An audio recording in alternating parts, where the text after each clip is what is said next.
জিনিসের দাম আগের তুলনায় অনেক কম। বুটের দাম কম, তেলের দাম কম, তারপরে আটার দাম কম, সব স্বাভাবিক পর্যায়ে আছে। সামাই চিনিতে অনেক কমে গেছে দাম, 140 থেকে 120-এ চলে আসছে।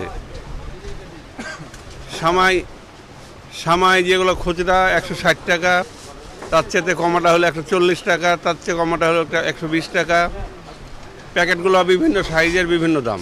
গত ঈদের তুলনায় সব কিছু সহনীয় পর্যায়ে আছে এবং আমাদের হাতের নাগালে আছে যে প্রত্যেকটা প্রোডাক্টই মানে গত ঈদের তুলনায় এবার সর্বনিম্ন একটু কম পাচ্ছি। প্রত্যেকটা আইটেমেই মানেও ভালো পাচ্ছি, দামেও কম পাচ্ছি। তা আমরা মানে একটা বিশ্বাস পাচ্ছি যে বর্তমান মার্কেটে যে চলছে সেভাবে চললে মানে সাধারণ মানুষ তারা আপনি একটা মানে সহনীয় পর্যায়ে থাকবে আর কি, তাদের হাতের নাগালে থাকবে। দামগুলো মোটামুটি অনেকই কম। যেরকম তেলের সিন্ডিকেট ছিল সেটাও নাই, এখন তেলও অ্যাভেলেবল। তারপরে চিনির দাম কমেছে, আদার্স অন্য প্রোডাক্টসেরও দাম কম, আমাদের ডাইল তেলের দাম কম।